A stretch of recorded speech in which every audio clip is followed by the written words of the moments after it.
Seigneur, nous voulons te remercier pour tout ce que tu as fait afin que notre nom puisse être écrit dans ton livre.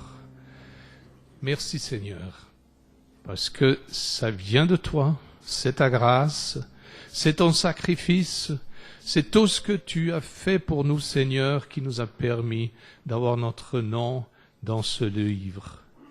Et ce soir Seigneur, nous voulons maintenant apprendre encore plus de toi, apprendre sur ton plan, comment tu désires que nous avancions, comment tu veux, Seigneur, que nous orientons notre vie.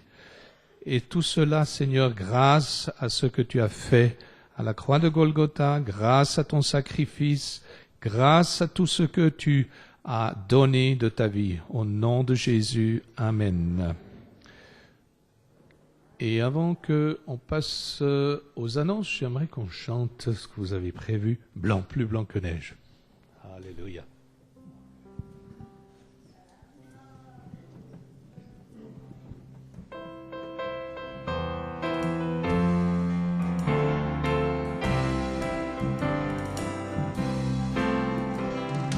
Jésus, par ton sang précieux, enlève mon iniquité.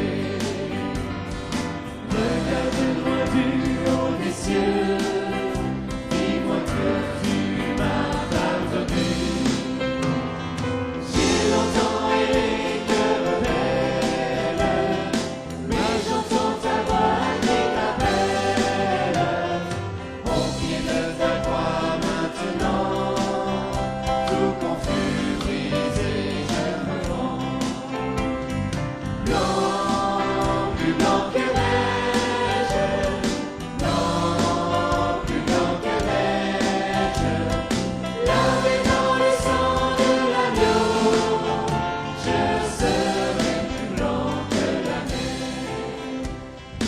Oh Jésus, ton sang précieux a lavé mon iniquité. Oui, tu m'as répondu des cieux, ton amour m'a tout pardonné. Je peux contempler, je puis croire, qu'en toi j'ai complète victoire.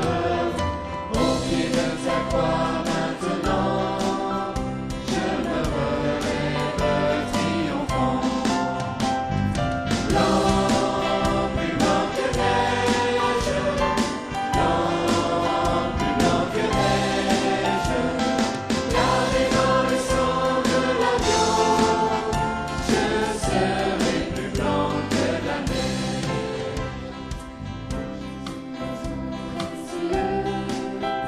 Enlève mon iniquité. Regarde-moi du haut des cieux, dis-moi que tu m'as pardonné.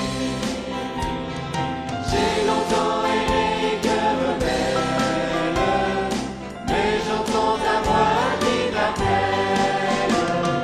Au pied de ta croix maintenant, tout confus, brisé, je me rends.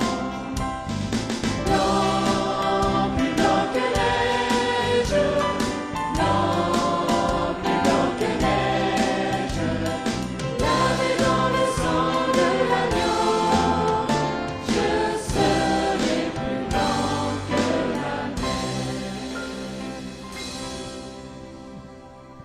Pouvez-vous asseoir quelques instants?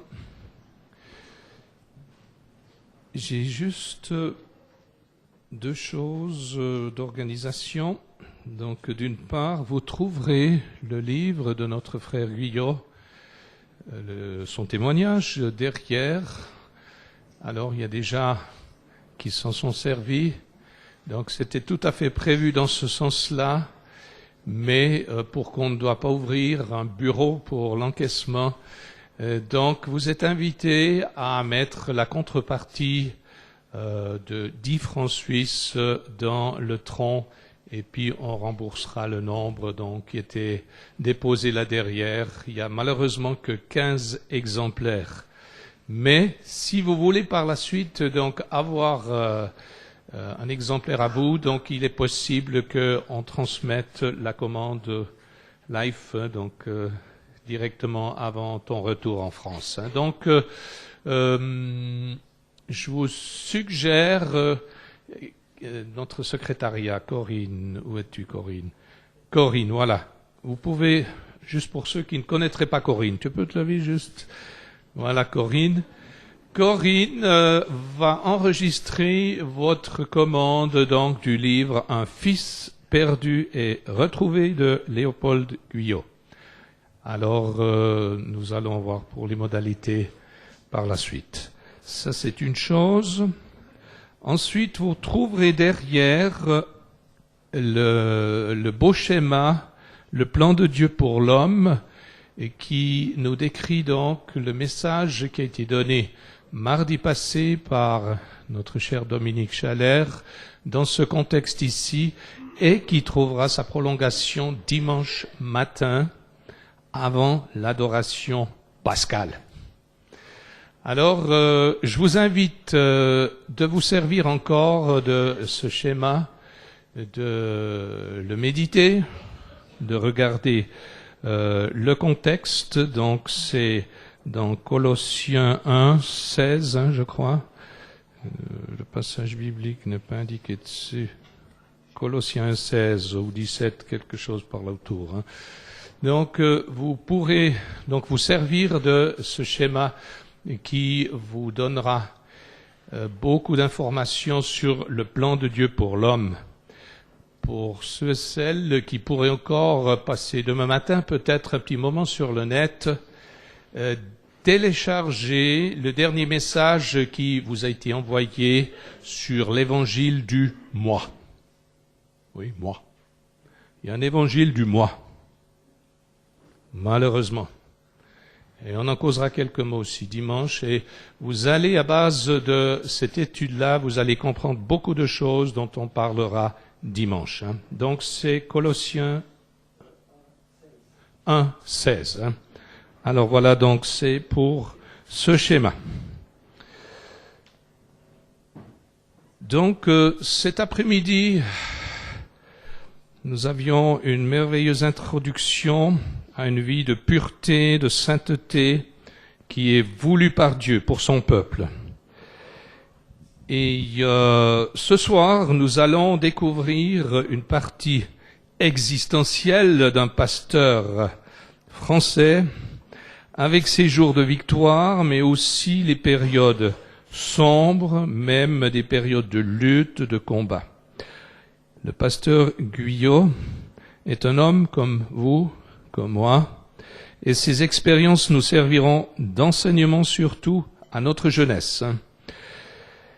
Sa présence aussi dans le monde professionnel contemporain pendant toute une période nous intéressera beaucoup et aidera certainement l'un et l'autre dans la prise de décision très pratique. Ce soir donc, il nous donnera son témoignage ensemble avec son épouse Yvonne. Ils se présenteront tout à l'heure, mais nous voulons déjà leur dire encore une fois bienvenue parmi nous.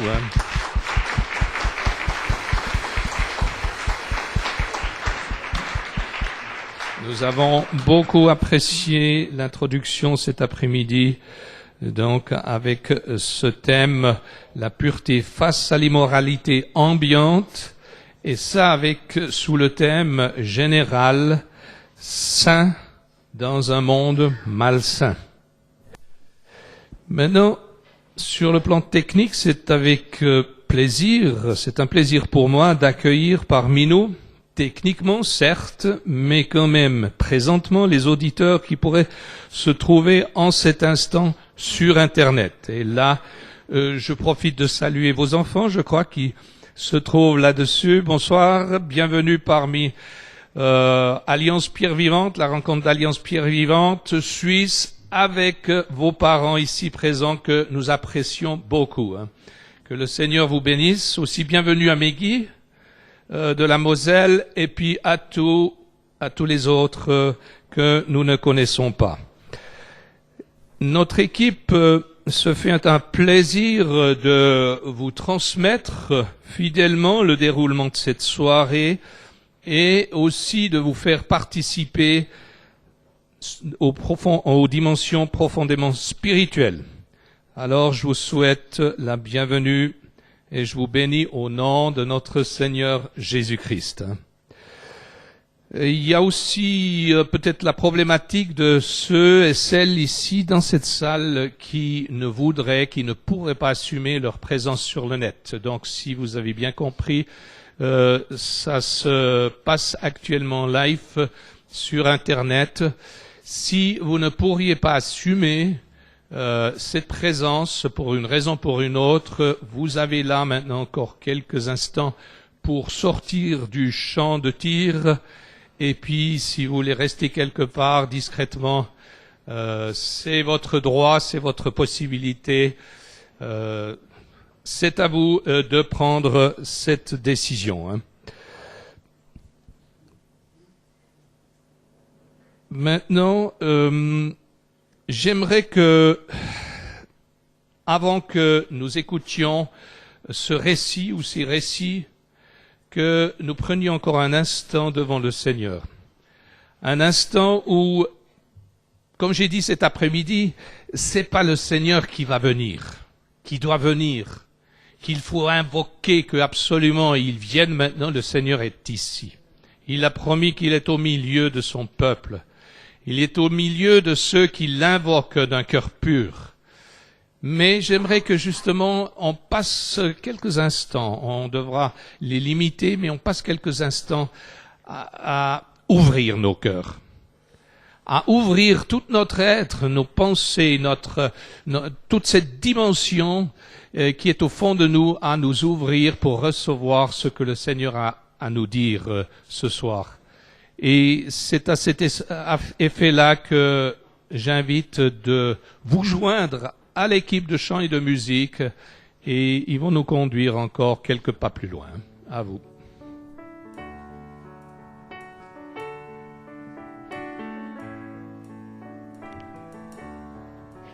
Tel que je suis sans rien avoir, si dans ton sang versé pour moi, et ta voix qui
Restons maintenant dans cette disposition de cœur. Le Seigneur, il répare les cœurs brisés. C'est lui qui s'occupe de nous transformer et de nous donner un cœur pur. Il l'a fait pour nos chers Léopold et Yvonne, et nous allons découvrir maintenant ensemble comment il l'a fait. Alors, à vous. Merci beaucoup.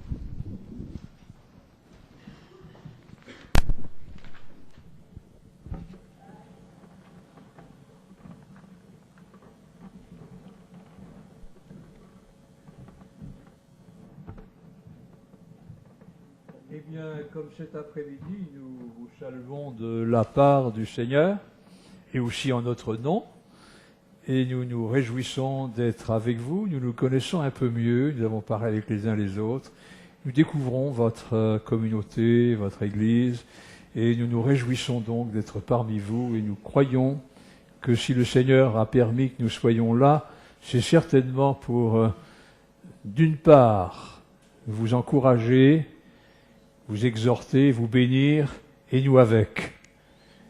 Que la grâce et la bénédiction du Seigneur soient sur vous. Prêcher, ça va.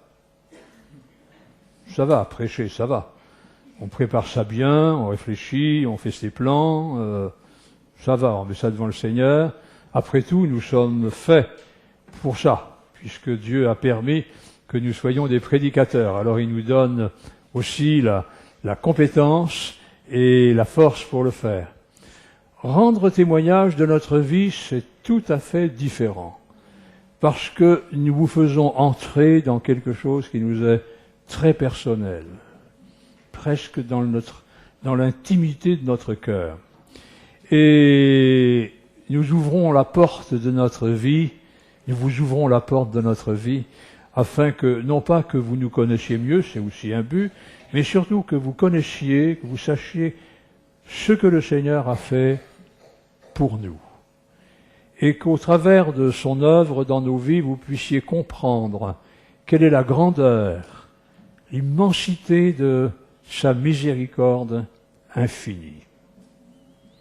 Dieu est tellement élevé, grand, infiniment parfait et puissant, mais il est aussi infiniment miséricordieux au-delà qu'on puisse souvent l'imaginer.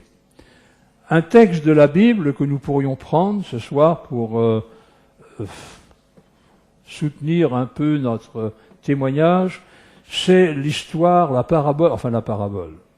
Ce que Jésus a raconté d'un fils qui un jour en eut assez d'être dans la maison de son père, qui voulut sa liberté, qui s'en est allé, celui qu'on appelle le fils prodigue, et qui plusieurs années après est rentré en lui-même parce que les difficultés de la vie, l'espérance ou l'espoir qu'il avait mis dans la vie s'était effondré. Le plan de carrière qu'il avait fait, on en parlera d'ailleurs du plan de carrière dimanche après-midi, je crois. Le plan de carrière qu'il avait fait s'est complètement détruit et misérable. Il est revenu vers son père. C'est pas le fait que le garçon revienne vers son père qui est le plus important dans cette affaire, quoique c'est très important, c'est surtout l'attitude du père à son égard. Extraordinairement merveilleux. Cet homme qui attend son fils depuis des années, qui enfin l'aperçoit au bout du chemin, qui court vers lui et qui se jette dans ses bras ou se jette l'un et l'autre dans les bras l'un de l'autre.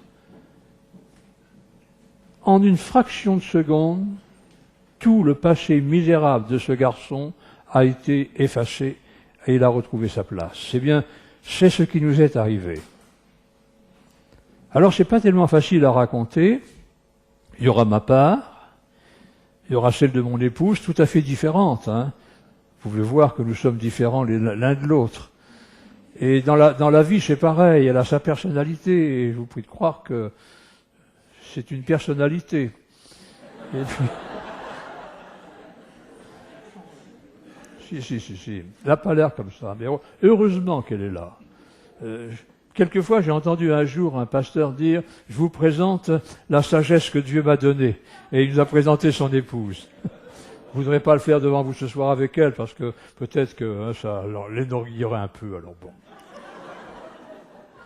Elle vous dira elle-même ce que le Seigneur a fait pour elle. En ce qui me concerne, je me suis converti, j'avais c'est bien simple, c'était en 1952.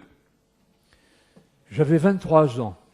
Si vous faites le calcul, 1952, 2007, c'est vite fait, hein. Vous arrivez tout de suite à 78. 23 ans. Une personne, j'ai rencontré dans ma vie des personnes âgées qui m'ont donné des conseils. Je ne les ai pas toujours écoutés. Et une vieille institutrice m'a dit « Monsieur Guyot, vous aurez pas mal de problèmes parce que vous êtes à l'emporte-pièce. » Boum. Ah oui, ça s'est avéré juste. Et à cette époque-là, j'étais un jeune marié et nous venions d'avoir une fillette qui est décédée 3 mois après. Et nous étions dans une détresse assez grande parce que financièrement, moralement, physiquement même, nous étions dans l'épreuve. Et j'ai rencontré une autre personne âgée, une brave mamie, à Dijon, ça se passait à Dijon. J'étais dans l'armée à l'époque, j'ai fait 6 ans dans l'aviation. J'ai jamais monté dans un avion. Ah si, il n'y a pas longtemps. L'année dernière, je suis monté dans un avion pour aller en Angleterre. Mais auparavant, jamais. Et donc, j'étais donc dans l'aviation là, dans l'épreuve. J'ai rencontré cette mamie qui devait avoir 70 ans. Oh, elle n'a pas dit grand-chose. Elle m'a dit, monsieur, vous êtes dans la peine. Je connais un endroit. Allez-y, ça vous fera du bien. Je la revois encore. Elle était 1m52 à peu près. Les cheveux tout blancs, bien blancs, d'une gentillesse extraordinaire. Alors, qu'est-ce qu'une vieille mamie de 70 ans peut bien avoir à faire avec un garçon de 23 ans? Quelquefois, on dit, vous les jeunes, c'est par vous que Dieu amènera d'autres jeunes au Seigneur. Oui, c'est vrai. Mais quelquefois, le Seigneur prend des chemins tout à fait différents. Et ma mère se trouvait là, à l'époque, à Dijon, nous rendre visite. Et alors, le soir, je suis allé à une première réunion avec ma mère dans une petite salle au fond d'une cour. Oh, à l'époque, il y a 50 ans, c'était pas comme maintenant. Il n'y avait pas de sonorisation, il n'y avait pas de... c'était une toute petite salle d'une 50aine de places, des chaises en bois, un sol en ciment craquelé, des murs blanchis à la chaux. Et j'avais dit à ma mère, si jamais ce bonhomme qu'on va entendre est un charlatan, je lui vole dans les plumes. Bon, en porte-pièce. Hein. On est arrivé, on s'est assis dans le fond de la salle, c'était commencé, il y a eu quelques chants, c'était un prédicateur de 25-26 ans, un jeune prédicateur.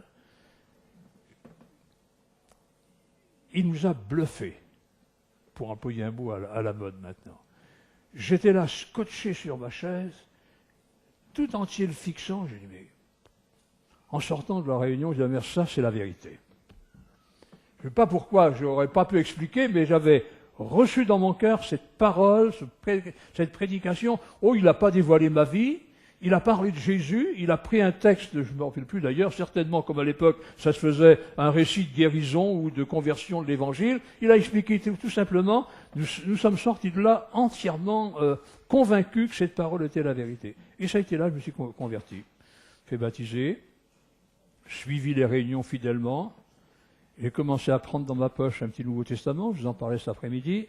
Je lisais régulièrement dans mon travail, parce que dans l'armée où j'étais, on avait beaucoup de temps libre. Hein. Les militaires en France, c'est pas comme en Suisse. Hein.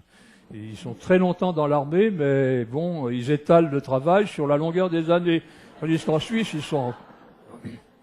Donc j'avais beaucoup de temps et je lisais le Nouveau Testament, je priais et je rendais témoignage comme je pouvais. Puis un jour, le pasteur m'a demandé de conduire quelques chants. Et je suis parti en permission du côté de Rennes, là, en Ille-et-Vilaine, où ma famille habitait. Et ma mère, qui s'était convertie en même temps que moi, avait trouvé une assemblée évangélique à Rennes avec le pasteur Le Cossec, le pasteur des Gitans dont vous avez certainement entendu parler. Et nous sommes allés à ces réunions-là, et un dimanche après-midi, je reprenais le train le dimanche soir, Non, pas un dimanche après-midi, un dimanche matin au culte, on prenait la Sainte Seine, on était une quinzaine autour de la table, et tout à coup, derrière moi, il y a un frère qui a parlé en langue. Alors, quelque chose d'assez étonnant s'est produit. J'ai ressenti comme un frisson qui me prenait depuis la tête jusqu'au talon, comme ça. J'ai commencé à trembler. C'est bizarre. Et aussitôt après, le frère Le Cossec a donné l'interprétation. C'était un appel pour le ministère, pour prêcher l'Évangile et servir Dieu comme prédicateur ou pasteur. Bon, j'ai mis ça dans mon cœur. Je suis rentré à Dijon. À la première réunion où je suis allé, le pasteur Pioget, son nom, m'a dit « Frère, pendant votre absence, j'ai pensé que vous devriez servir le Seigneur. » Voilà. Et donc, c'était en 1953, hein, c'est-à-dire un an après ma conversion.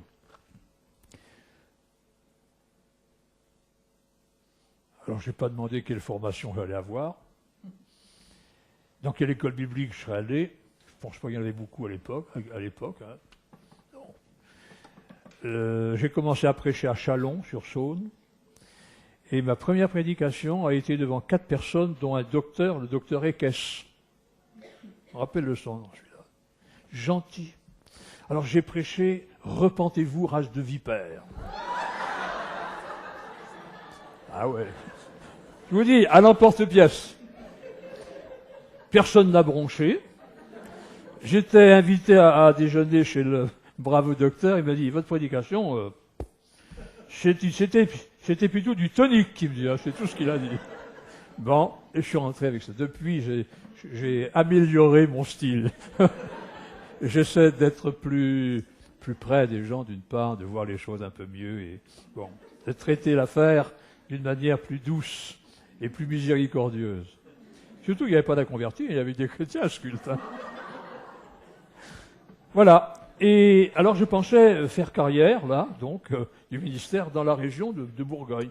Et puis le frère que c'est qu'un jour vient me trouver, il me dit « Il faut que tu viennes en Bretagne, on a le travail pour toi, c'est ton pays, t'es breton, viens en Bretagne. » Et je suis parti.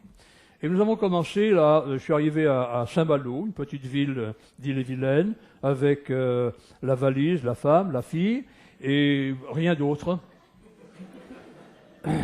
Et le frère Le Cossec me dit « T'as de l'argent ?» Pas grand-chose, j'ai payé mon voyage, il me reste plus rien. Il me dit « Écoute, à l'époque, il avait 80 francs. » C'était énorme, 80 francs en 1954. Et il me dit, voilà, je te donne 40 francs, je garde le reste pour moi. Il avait, à cette époque-là, 5 enfants. Il avait une petite église à Rennes de 30 personnes. Et c'est tout, c'était un homme qui marchait par la foi. Ça a été mon père spirituel. Un exemple de simplicité, d'humilité, de foi, d'amour, de miséricorde aussi. On en reparlera. Donc j'ai commencé le ministère comme cela. Et au bout d'un certain temps, j'ai travaillé avec l'évangéliste Scott. On en parlait tout à l'heure avec Jean-Pierre. Et j'ai appris pas mal de choses avec lui. Finalement, mon école biblique, ça a été le terrain. Beaucoup d'erreurs. Par exemple, à Saint-Malo, j'avais des vieux instituteurs qui se sont convertis. Je sais pas. Le Seigneur est vraiment bon pour les gens. Hein. Et pour les pasteurs aussi, il est bon. Hein. Et ces gens-là venaient aux réunions, et puis à la fin d'un culte, un jour, un de ces instituteurs m'a dit, « Monsieur Guillaume, vous savez, on ne dit pas... » J'employais beaucoup d'adverbes. Ça faisait bien, c'était long. Et il me dit, « On ne dit pas ça comme ça. » Je l'écoutais. Hein. Je crois que vous pouvez me dire ce que j'ai à... Vous pouvez peut-être m'apprendre le vocabulaire, mais moi j'ai quelque chose d'autre à vous apprendre, il faudrait que vous convertissiez. Bon. Ils se sont convertis finalement. Comme quoi. Donc j'ai fait mon chemin comme ça, et puis la pensée est venue dans mon cœur de faire de l'évangélisation. J'avais à cœur l'évangélisation. Il me semblait que Dieu m'appelait à un ministère d'évangélisation. Alors j'ai acheté une tente, un petit chapiteau à des gitans, et je me suis lancé à faire de l'évangélisation publique sur les places publiques. C'était plus facile à l'époque que maintenant en France. On s'implantait là, personne ne vous disait rien, et on faisait notre réunion, et voilà. Et j'ai travaillé comme ça, donc à Saint-Malo, à Brest, etc. J'ai exercé un ministère en Bretagne pendant à peu près de 1954 à 1972, dans différentes villes de Bretagne. On a créé des églises avec des pasteurs. Enfin, ça marchait. Ça marchait. Et dans le feu de l'action, je n'ai pas pris garde à certaines choses. Je crois que parmi les choses qu'il ne faut pas faire, il ne faut pas... Comment pourrais-je vous dire ça? Il faut réfléchir. Il ne faut pas que votre activité ou votre action dans l'œuvre de Dieu vous empêche de réfléchir. Il ne faut pas que l'action empêche la réflexion. Et malheureusement, j'étais tellement pris dans cette activité que je ne prenais plus tellement le temps de discerner ce qui aurait dû être fait, ce qui n'aurait pas dû être fait. Mais ça continuait quand même. Et un jour, j'ai voulu ouvrir une église à Vannes. Le Seigneur m'y a appelé à Vannes. Je me rappelle très bien de la soirée où ça s'est passé. Je passais dans la ville avec la voiture, une avant-veille de Noël. Il y avait plein de monde dans la ville et j'ai senti dans mon cœur comme le besoin de leur prêcher l'évangile. Je savais ce que ça voulait dire. Alors, j'ai donc ouvert cette église de Vannes.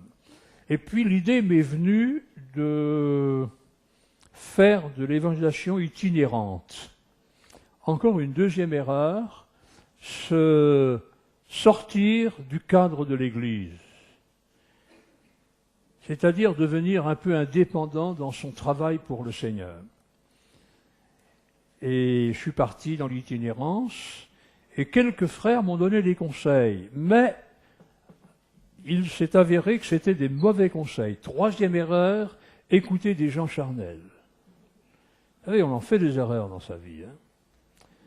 Première erreur, pas prendre le temps de réfléchir. Deuxième erreur, choisir une voie qui n'est pas bonne. Et troisième erreur, écouter les mauvais conseillers.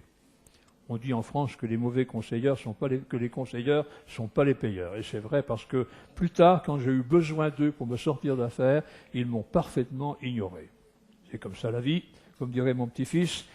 Ça c'est la vie, papy. Et donc, je suis arrivé à Vannes en 72. Alors ça, vous voyez, dans notre témoignage, il y a les parties blanches, lumière, et comme disait tout à l'heure notre frère Jean-Pierre Trachel, il y a aussi les parties sombres, ténébreuses, noires. Et ce qui est ennuyeux dans un témoignage, c'est justement ces parties noires, c'est-à-dire celles où Dieu ne fait plus rien, et nous, on fait toutes sortes de bêtises. Les moments où on sort de la pensée, pas de la pensée, mais du plan de Dieu, de la présence de Dieu pour mener notre vie. Et là, à Vannes, après avoir fondé cette église qui avait une vingtaine de membres, j'ai dû prendre du travail. Parce que, justement, les conseilleurs qui m'avaient conseillé ne voulaient pas investir dans l'œuvre qu'on faisait à Vannes et nous aider financièrement. J'ai donc pris du travail. Ça réussit au-delà de mes espérances. J'étais représentant dans une société qui s'appelle Hachette Livres de Paris. On faisait du porte-à-porte, on vendait des encyclopédies. Invendables, mais on en vendait. Ça marchait, mais c'était formidable. Alors, j'ai fait de l'argent, j'ai acheté une nouvelle voiture, je me suis payé de beaux habits, et puis voilà, le pasteur était devenu un représentant qui, finalement, aimait bien le confort. Et puis j'étais fatigué spirituellement, moralement. J'avais vécu pendant toutes ces années sur la brèche, sans prendre le temps d'un repos devant Dieu. Et j'étais arrivé au bout du rouleau spirituel. Et ce qui devait arriver est arrivé. J'ai rencontré cette dame qui est près de moi, qui travaillait aussi, qui a travaillé dans la société. Et elle n'était pas convertie. Mais moi, je connaissais le Seigneur. Et vous savez, quand on quitte la main de Dieu, quand on quitte la trace de Dieu, quand on quitte le Seigneur des yeux, et quand on se laisse prendre par l'attrait des choses, du confort, du bien-être, de la richesse, des plaisirs du monde, alors on devient comme quelqu'un qui, l'insensé, court à sa perte, nous dit la parole de Dieu. Il n'y prend pas garde, mais il court à sa perte. Et il y a un texte qui m'est revenu beaucoup plus tard. L'insensé a suivi les chemins de son cœur. Et là, j'ai vraiment suivi les chemins de mon cœur. Il y a eu une relation entre nous, une liaison très forte, sur le plan affectif aussi d'ailleurs. quelque chose d'assez incompréhensible, mais bon, c'est comme ça. J'ai quitté l'église, j'ai donné ma démission à l'église parce que je sentais que je pouvais quand même pas faire les deux. Hein. Il faut être honnête, hein. Dans le bien comme dans le mal. C'est une drôle d'expression, mais enfin bon. C'est-à-dire que si on fait le mal, il faut savoir que c'est mal. On ne peut pas mélanger les deux. Ou on quitte le mal et on revient vers le bien, ou on quitte le bien et on va vers le mal. Les deux sont pas... Les ténèbres et la lumière, ça cohabite pas. Et alors donc, j'ai quitté l'église, donné ma démission, j'ai fait ma valise, mes chemises, mes cravates, mes costumes, j'ai quitté mon foyer.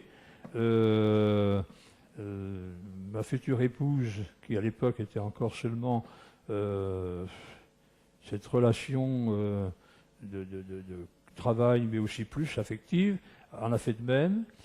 Et on est partis tous les deux. Et alors, à partir de ce moment-là, j'avais encore une Bible et quelques livres. J'ai fermé ma Bible, j'ai mis dans un carton, et c'est comme s'il y avait quelque chose qui avait occulté la pensée de Dieu. J'en parlais avec un frère l'autre jour, il me dit, mais c'est pas possible. Je dis, si, c'est possible. Je n'ai plus voulu penser à Dieu. J'ai vécu des expériences surnaturelles avant. J'ai vu des miracles. J'ai touché de près la puissance de Dieu dans ma vie, avant cela. Et puis tout à coup, comme si un voile tombait, et j'entrais dans une autre vie, une autre partie de vie. Je voulais vivre pour moi-même. Jusque-là, j'avais souffert, j'avais vécu la consécration, j'avais jeûné, j'avais prié, j'avais prêché l'évangile, j'avais manqué d'argent, etc., etc. Là, eh bien, le moment était venu pour moi de vivre pour moi. Je dis maintenant, je vais faire ma vie, je vais gagner de l'argent. Et Dieu, je n'y pensais plus. Ça a été comme si j'avais zappé, vous savez, à la télévision, ou si je m'étais déconnecté complètement du site divin, pour parler maintenant avec Internet, parce qu'en tant que chrétien, on est connecté spirituellement. Hein. Eh bien, c'est comme si la connexion s'était coupée, il n'y avait plus de souvenirs de Dieu dans ma vie, plus de prière, plus de pensée, plus de culpabilité, rien. Alors quand c'est comme ça va loin. C'est la partie très très noire. Alors, on a gagné beaucoup d'argent. Vous savez, quelque chose qui est important aussi qu'il faut dire. Quand on voit quelqu'un s'éloigner de Dieu, on dit Dieu va le punir. Certainement, il va le punir. Ben, ce n'est pas toujours vrai. C'est même pas souvent vrai. Parce que Dieu n'agit pas immédiatement. Dieu attend. Dieu connaît les temps et les moments. Dieu voit notre chemin et il sait comment il interviendra et pas toujours de la façon dont nous le penserions.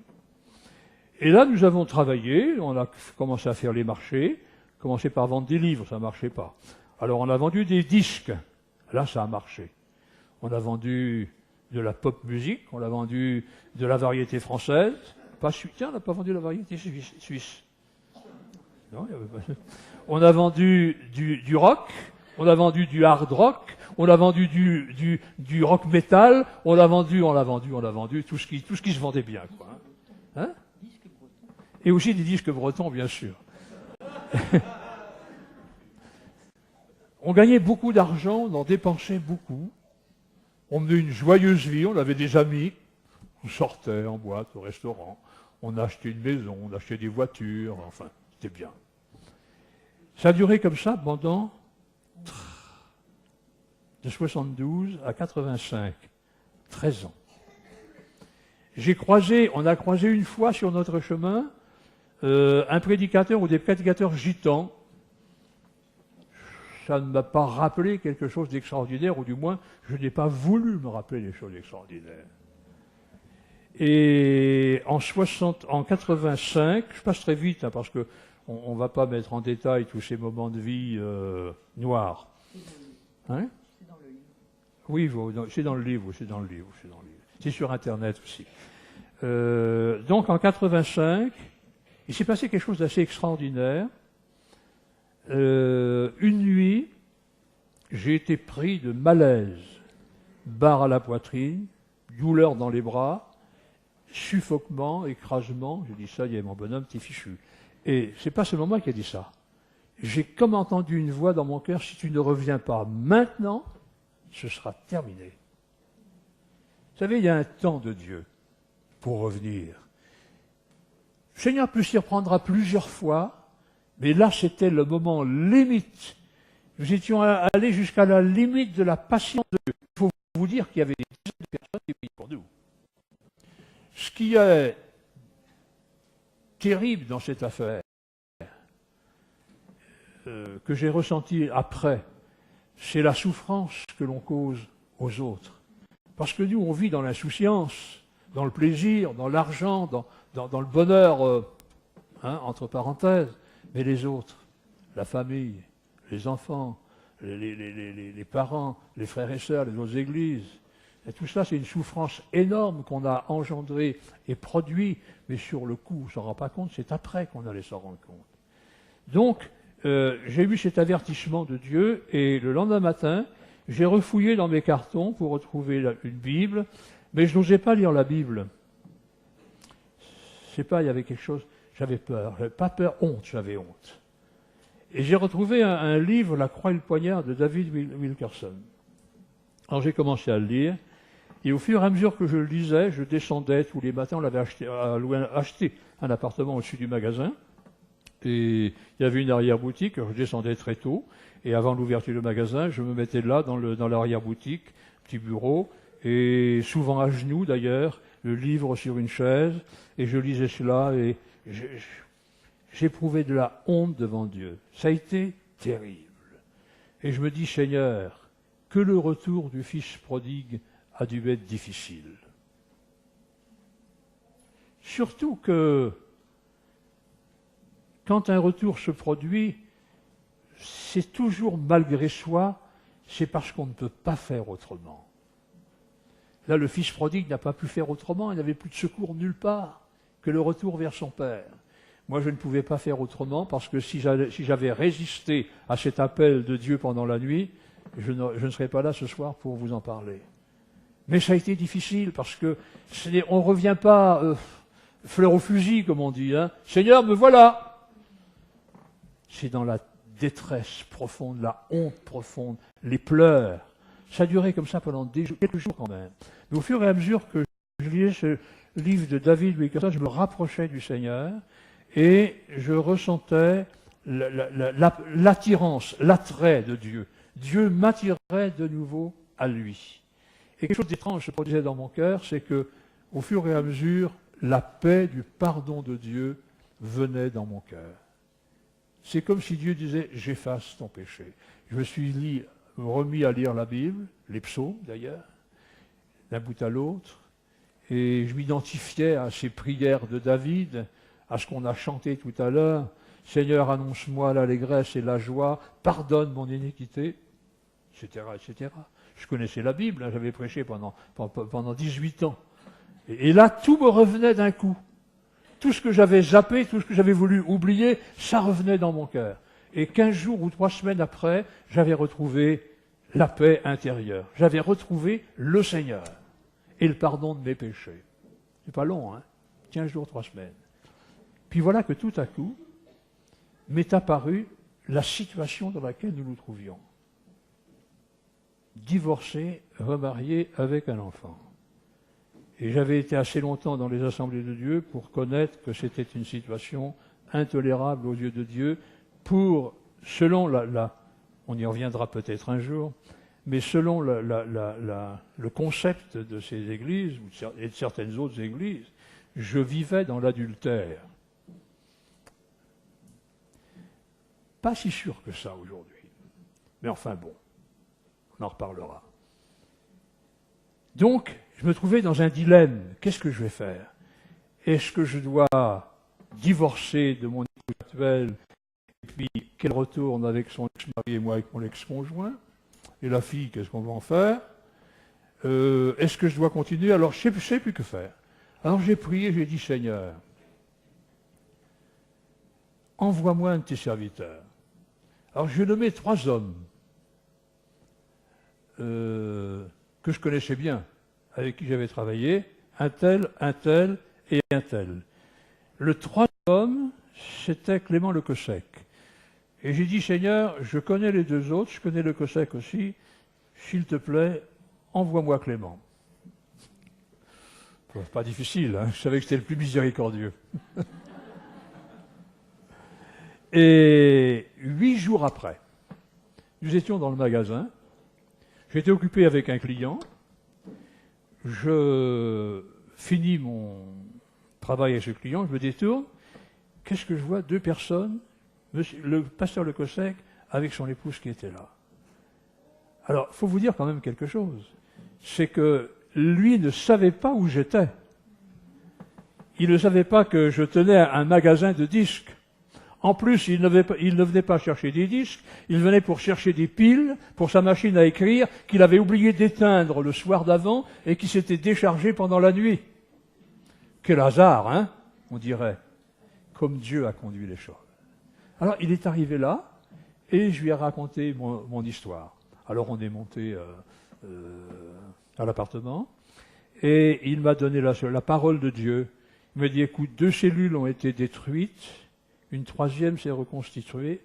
On ne va pas casser cette cellule pour essayer de réparer les autres, ça ne marchera pas. Alors, je te dis, comme a dit le Seigneur à la Samaritaine, va et maintenant marche avec le Seigneur. Et c'est ce qu'on a fait.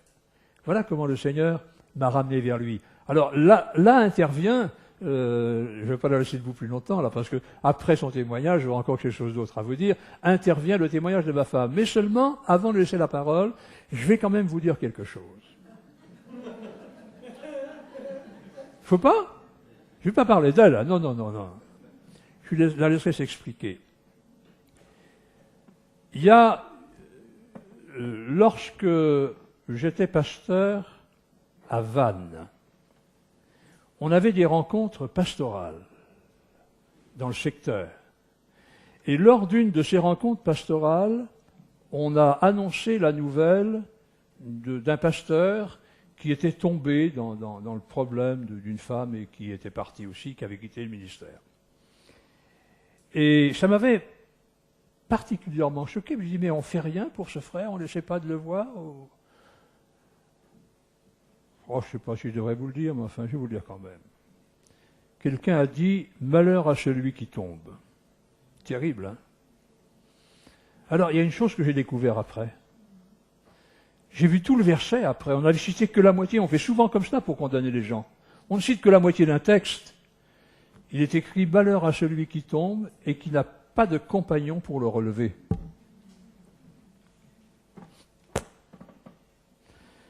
J'ai vu ça quand je suis rentré à la maison le soir. Et après ça, avant de me coucher, je me suis mis à genoux dans un coin de l'appartement et j'ai dit, Seigneur,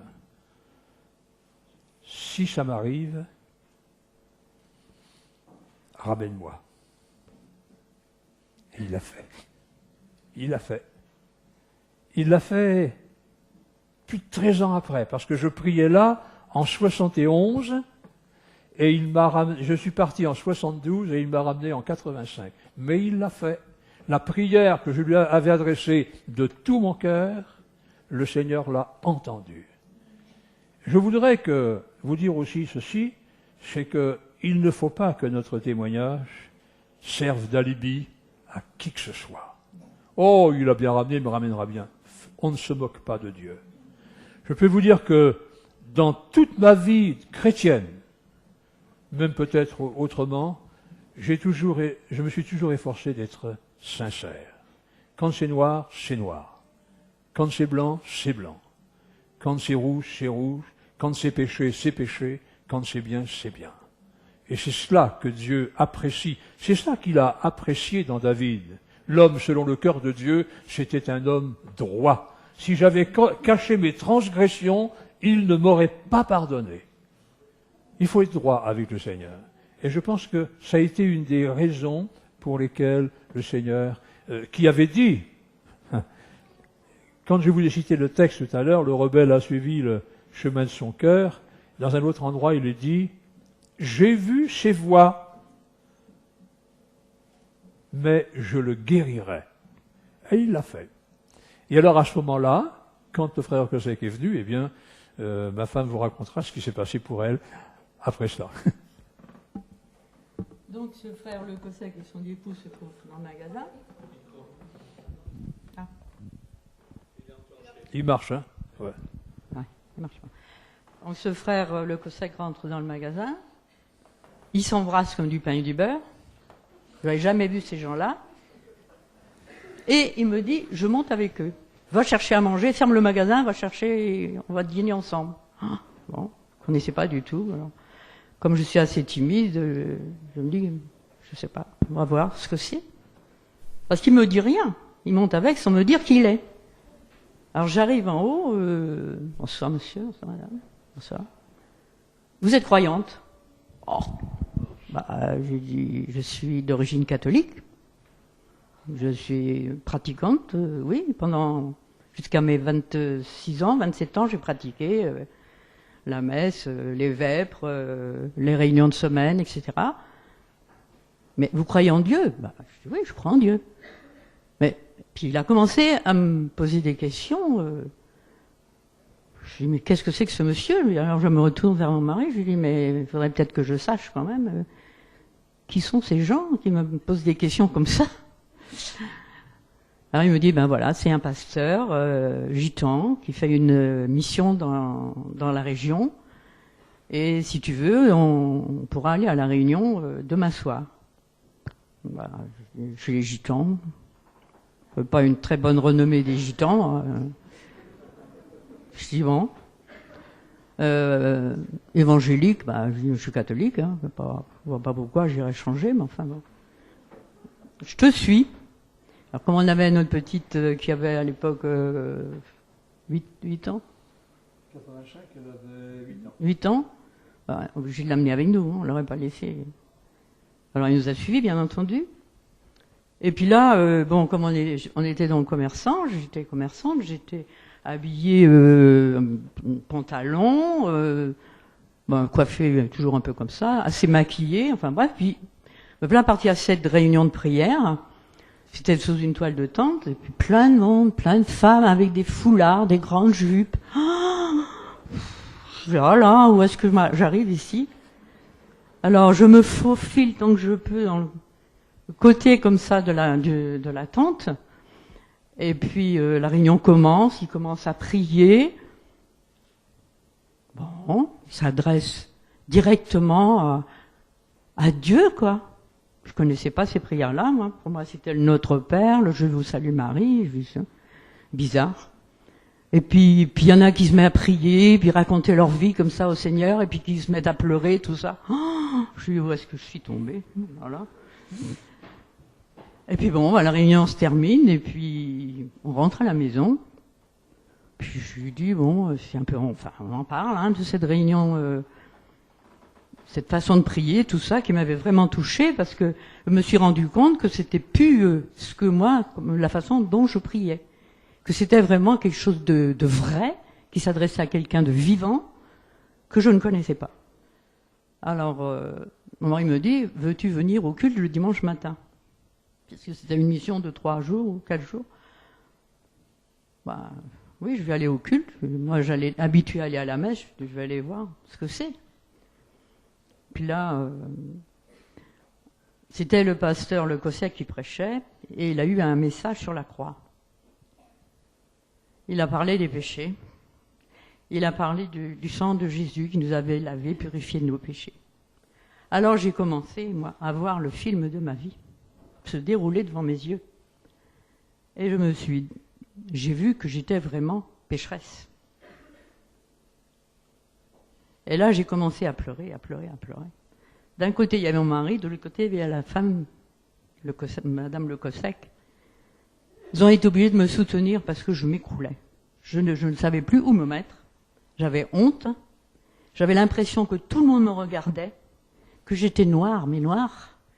Je voulais plus voir personne. Je suis sortie comme ça. Je tremblais. J'avais la tête cachée comme ça. Et puis, Monsieur Le Cossec, avec un autre pasteur qui était là, Monsieur Taubois, ils nous invitent à aller dans la caravane du frère Le Cossec. Bon, je dis, alors là, attention. Qu'est-ce qui va se passer? Et puis, oui, en effet. Les deux pasteurs, ils m'ont seriné, hein. Ils m'ont dit, bon, est-ce que vous croyez que Jésus est mort pour vous sur la croix? Je dis oui, je crois. Là, j'ai compris ce matin. Le Seigneur m'a vraiment éclairé ce matin. Que jusque-là, j'étais vraiment dans les ténèbres. Je n'avais pas compris que le Seigneur Jésus était mort pour moi. Je savais que le Seigneur Jésus était mort sur la croix, mais pour moi, c'était pour tout le monde, hein, pour le monde entier. Mais c'était pour moi, c'était personnel. Et là, je me suis vraiment repentie. Et alors là, il y avait un problème donc qui se passait, parce que, vu notre situation, le pasteur n'était pas tellement d'accord pour nous recevoir dans son église. Alors le Clément Lecossec, étant miséricordieux, a réussi à raisonner ce pasteur pour nous accueillir dans son église le dimanche. Et puis on est allé au culte, j'allais au culte, mais il croyait pas dans ma sincérité. Il croyait pas que j'avais vraiment fait une repentance, il me croyait pas. Et il a, je sais pas si je dois le dire. Oui. Tant pis pour les pasteurs, hein. Non, mais ils sont pas tous pareils. Ils sont pas tous paroles, heureusement. Il appelle mon mari, après un culte, dans son bureau, et puis il lui dit, la femme avec laquelle vous vivez fait semblant de se convertir pour pas que vous la larguiez. Alors il est sorti de là. Croyez-moi, il était plutôt en colère. Hein. Il dit, voilà ce qu'il m'a dit le pasteur. Ah, je lui dis, écoute, il verra bien au fil des temps, hein, si vraiment je suis converti ou pas. Si je suis avec toi seulement parce que je t'aime, ou si je suis avec toi et que j'ai aussi donné mon cœur à Jésus, que j'ai changé de vie. Et puis ils nous ont acceptés, mais c'était pas évident. C'est pas évident. Et puis au bout de quelques temps, quelques mois, je pense, non, entre autres, quand même, ce qui est important, nous sommes allés à une convention nationale des Gitans. Je me suis convertie vraiment chez les Gitans. Et c'était à Saint-Nazaire, à Donche, du côté de Saint-Nazaire, là-bas en Loire-Atlantique. Et puis mon mari me propose ce jour, il me dit, est-ce que tu veux venir à cette réunion? Ils vont prier pour les malades. À ce moment-là, j'avais une mycose sur les 2 pieds. Je ne sais pas si vous savez ce que c'est, mais c'est très douloureux. Je ne pouvais plus me chausser, je souffrais énormément. Bon, me laver les pieds avec des produits, mettre des crèmes, tout, machin. Il n'y a rien à faire, ça a duré comme ça, je sais pas, au moins 15 jours. Il me dit, veux-tu qu'on aille à cette réunion? J'ai dit, ça fait loin, Vannes, Donge, ça faisait un bout, mais le soir, j'ai dit, bon, on va y aller. Et puis là, cette réunion de gitans encore, tout ce monde là qui priait, qui chantait, c'était beau, il y avait 2000 personnes, je me croyais déjà arriver au ciel, moi, d'entendre tous ces gens prier, chanter. Et puis à la fin de la prédication, ils font un appel pour que les gens avancent, pour qu'on prie pour eux, hein. Parce que chez les gens, ça se faisait, ils imposaient les mains. Puis les gens qui avançaient. Puis moi, j'étais sur ma chaise.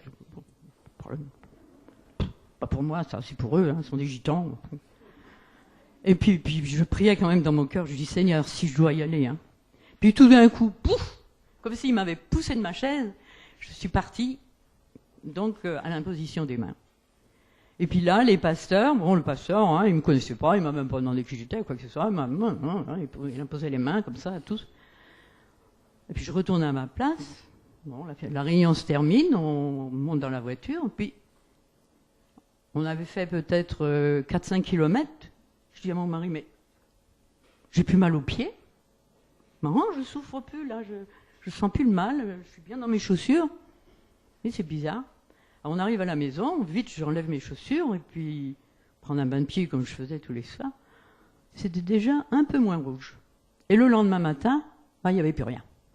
Gloire à Dieu, le Seigneur m'avait guéri. Alors là, ça a été ma première expérience avec Dieu. Ensuite, quelques mois après, c'est assez curieux. Hein. Quelquefois je dis le Seigneur a de l'humour, mais c'est peut-être un peu vrai, parce que j'avais cette mycose sur les pieds, et sur le pied gauche, j'avais une fracture que je m'étais faite quand j'étais gamine à l'école. Et j'avais l'os qui ressortait sur le dessus. Et là, j'avais aussi de problèmes pour me chausser. Mais le Seigneur ne m'a pas guéri là. Il m'a guéri de la mycose, mais pas de cette fracture. Alors je dis quand même, Seigneur, ça aurait pu guérir tout tant qu'à faire. Hein. C'est pas la peine de faire ça en 2 fois. Ainsi. quelques mois après, on va à une convention, une retraite pascale, dans le Finistère, là-bas. Bon, là encore, j'ai eu du mal à y aller. Bon, je me suis forcée à y aller. Encore une autre expérience pas très... C'était une réunion d'après-midi. À la fin de la réunion, pareil, on va prier pour les malades. Alors bon, moi, le Seigneur m'a guéri la mycose, il va peut-être cette fois-ci me guérir de cette fracture. Parce que je souffrais ce jour-là, il faisait très froid, Oui, il faisait mauvais, pas comme là, hein. Il faisait vraiment mauvais et j'avais du mal à marcher. Donc me voilà aller à l'imposition des mains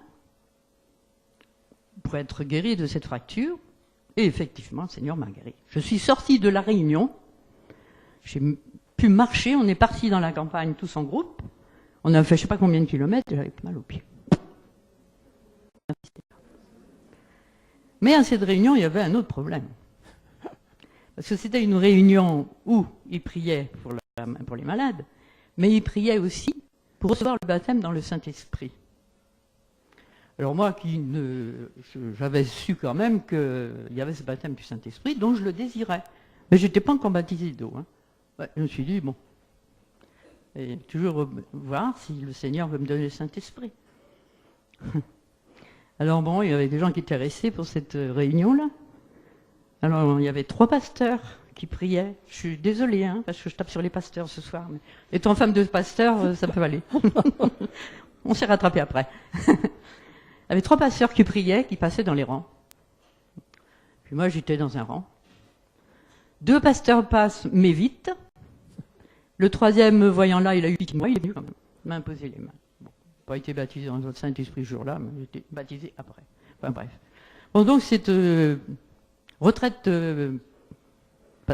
pascale, là, avait été très enrichissante pour moi, parce que j'avais été quand même guéri de cette fracture au pied. Et puis j'avais quand même appris bien des choses. Bon, on rentre donc chez nous, puis on continue dans cette église-là, à Vannes.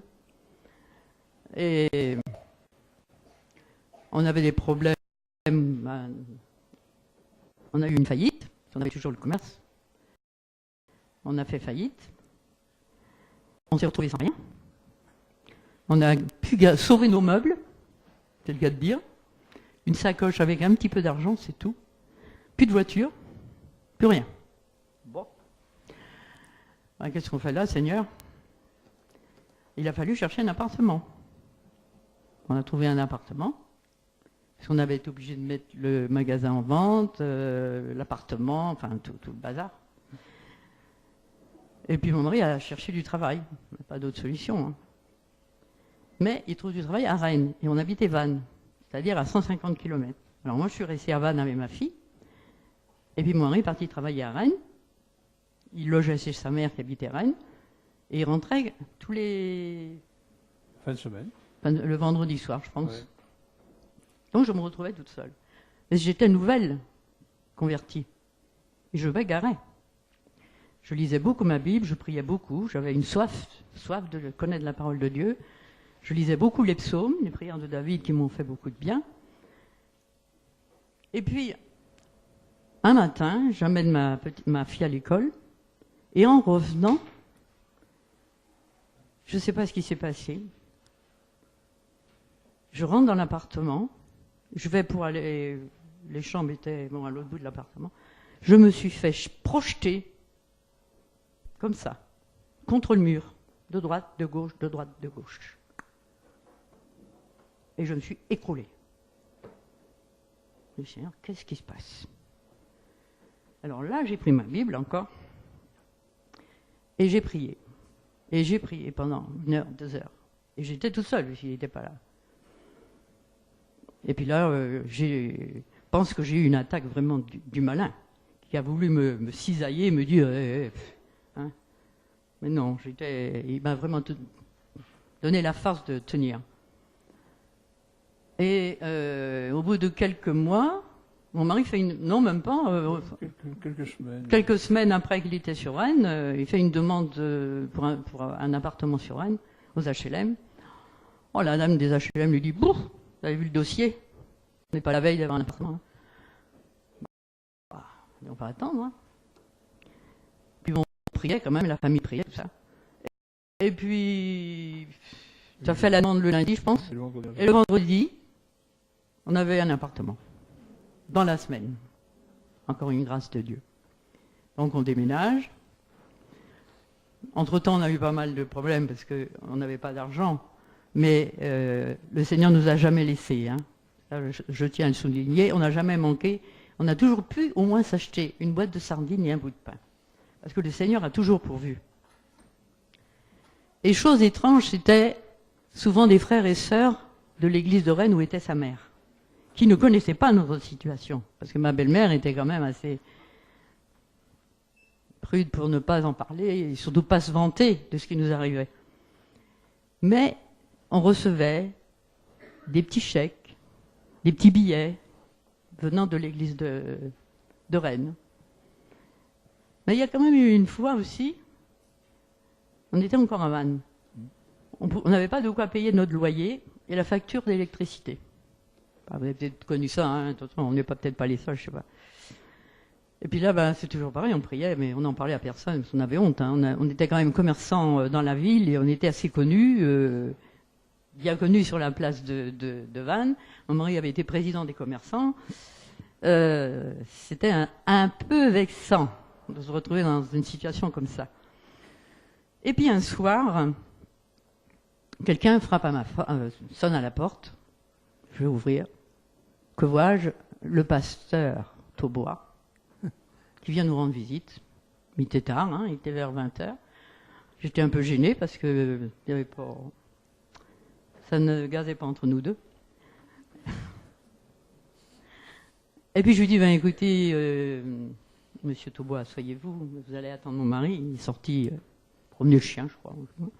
Puis il arrive, tout, bon, on parle, de choses et d'autres. Et puis au bout de 10 minutes, un quart d'heure qu'il était là, il sort de sa poche une enveloppe de la part de l'église. Ah bon? Puis il s'en va. Donc, les chrétiens ont prié et le Seigneur nous a montré qu'on devait vous remettre ça. C'était de l'argent qu'ils avaient de côté pour acheter des chaises pour leur église. Et le Seigneur leur a montré que ça pouvait attendre. Ils avaient des chaises qui n'étaient pas en très bon état peut-être, mais enfin ça pouvait attendre. Il y a des gens là-bas qui ont besoin d'argent, c'est à eux qu'il faut leur remettre ça. Et ils sont arrivés là ce soir-là avec cet argent-là qui correspondait exactement à notre loyer et à la facture d'électricité. Merci Seigneur, parce que là, je ne sais pas ce qu'on aurait fait, on aurait été à la rue, hein. On aurait été faire la Manche. On n'avait plus rien. Donc après cela, donc, tu trouves un appartement, on déménage, on s'en va à Rennes. Et puis là, on va dans une église à Rennes, à Dédé. Je demande un entretien au pasteur. Il vient me voir. Il me dit, bon, ben, je voulais me faire baptiser, et puis, bon, on va voir si vous êtes régulière, fidèle aux réunions, etc. Ah, oui, j'étais fidèle aux réunions, pas de problème. J'avais une soif de Dieu et j'avais besoin de cette nourriture. Et puis un deuxième entretien, il recule toujours. Bon. On s'est dit, on va essayer de voir un autre pasteur peut-être. Et mon mari rencontre un vieux pasteur à la retraite qui lui donne une adresse d'un pasteur dans une autre ville qu'on ne connaissait pas et qui nous a bien accueillis. Et puis on est restés très amis. Bon, j'ai pris mon baptême. J'avais été baptisée du Saint-Esprit avant de prendre le baptême d'eau. Hein. Et puis voilà. Et depuis ce jour-là, tu t'es remis à prêcher. On va raconter ça. Hein? Tu raconteras la suite. Bon, ok. Et puis ben, je reste fidèle au Seigneur, je marche avec lui. J'ai traversé beaucoup d'épreuves physiques, j'ai eu pas mal de problèmes de santé. je fais de l'hypertension et je fais une angine de poitrine. Et là, le cardiologue voulait m'opérer, mettre un stent. Et au dernier examen que j'ai passé l'année dernière, au mois de mai, je pense, je crois, enfin je sais plus, le cardiologue me dit « Oh, Madame Guyot, écoutez, ça a l'air de bien se passer, hein, je ne comprends pas. » Il me dit « Mais ça va mieux que la dernière fois, c'est-à-dire l'année d'avant. » Il dit « Je ne pense pas que je vais vous opérer, hein, je ne vais pas vous mettre ça pour l'instant, on va voir, on va attendre. » Je pensais dans mon cœur « Merci Seigneur, hein, tu es en train de me guérir. » C'est vrai que j'ai beaucoup moins de douleur que j'avais, hein, parce que j'ai été très, très mal. J'ai fait également une dépression physique, c'est-à-dire j'étais complètement vidée, je ne tenais plus debout. J'ai vu mon hypertension, j'étais montée à 12. J'ai frôlé l'hémiplégie, oui, c'est ça. Ça m'était tombé sur la vue, j'avais perdu la vue là pendant pas longtemps, hein, quelques heures, le temps d'aller voir l'ophtalmo et puis mettre des gouttes. Et bon, je pense que je m'en suis sortie comme ça. Et puis quand j'ai eu cette dépression physique, le docteur me dit « Oh, vous savez, vous n'êtes pas prête de vous remettre. Hein. Alors là, vous avez certainement au minimum 3 ans sans pouvoir sortir, faire votre travail, etc., conduire et tout. » Oh, 3 ans. J'avais à l'époque, je sais pas quel âge, moi, 45 ans peut-être, un truc comme ça. Oui. Non, un peu plus. Je devais approcher la cinquantaine. Je dis, ben, si je suis foutu à 50 ans, c'est vraiment... Ma vie est courte quand même. Alors j'ai continué de prier le Seigneur, on a continué de prier le Seigneur, les frères et sœurs, tout ça, tout le monde s'y est mis. Et puis, en fait, 1 mois et demi après, j'ai pu reprendre ma vie normale. Alors le docteur n'a pas compris. Il dit, mais qu'est-ce que ça veut dire? Vous pouvez faire ceci, vous pouvez conduire, tout ça? Mais je lui dis oui. Il dit, alors là, mais c'est un miracle. Moi, je lui dis oui, exactement. Je lui dis, c'est un miracle de Dieu. Vous y croyez? Il me dit. Je lui dis oui. Pas vous, docteur? C'était l'occasion. On me dit, bah oui, d'accord, ok, n'en parlons pas. Et puis, donc j'ai repris ma vie normale, entre guillemets, hein. On a continué l'église quand même, parce qu'on avait une charge d'église à ce moment-là. Je gardais des enfants, parce que je travaillais pour l'hôpital qui n'était pas très loin de chez nous. Je gardais les enfants des infirmières à différentes horaires.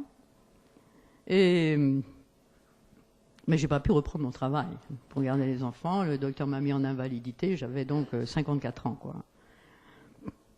Mais enfin, j'ai quand même pu reprendre le volant et puis un peu d'activité, au moins chez moi, quand même.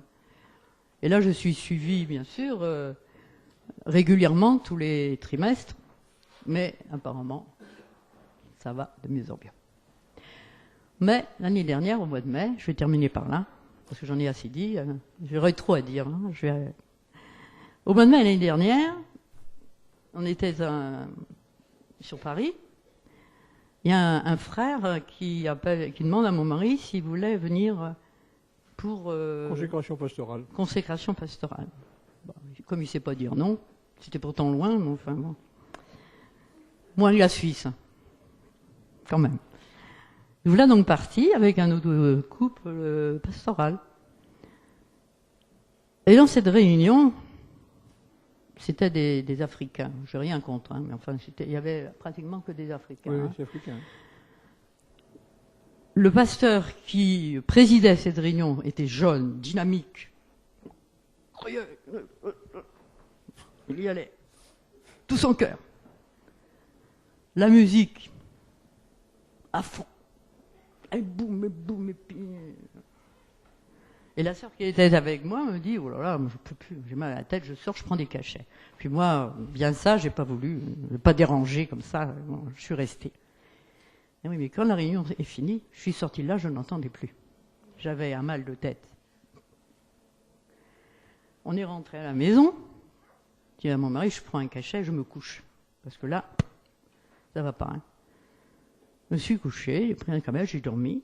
Je me réveille le lendemain matin, prends le petit déjeuner, je dis à mon mari, je n'entends pas. Si j'ai un problème sérieux, je n'entends plus. Oh, il me dit, bon, c'est peut-être un bouchon de cérumen. Bah, j'ai eu subitement, comme ça, ouais.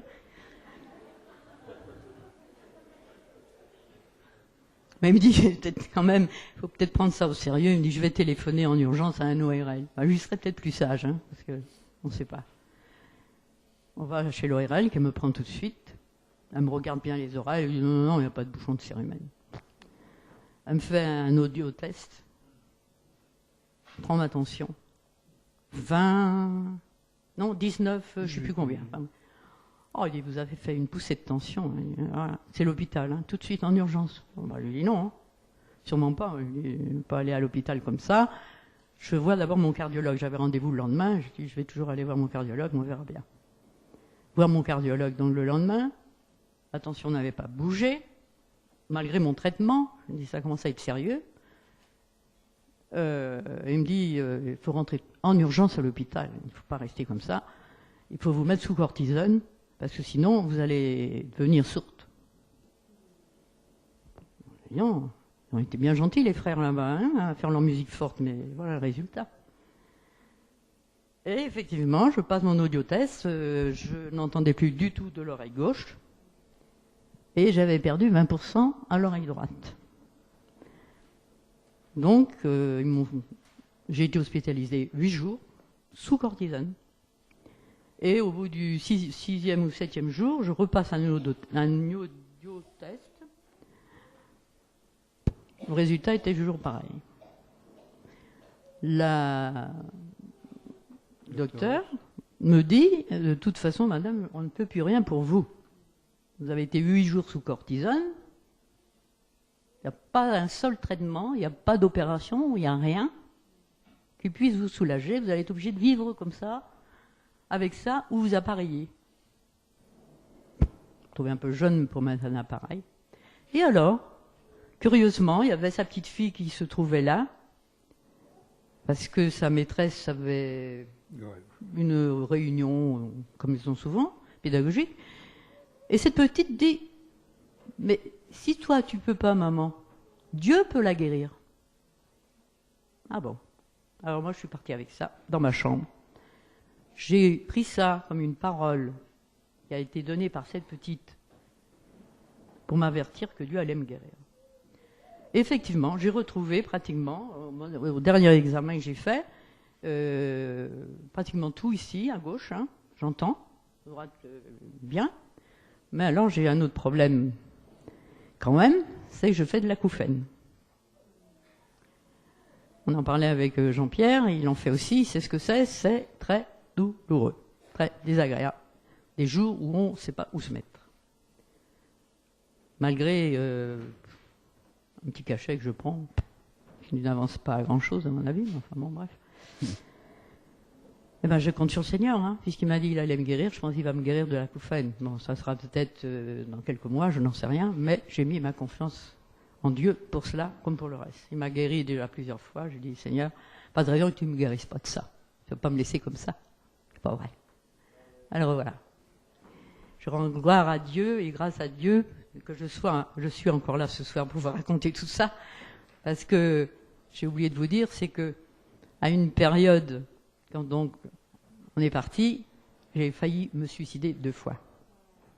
Mais le Seigneur m'a toujours empêché.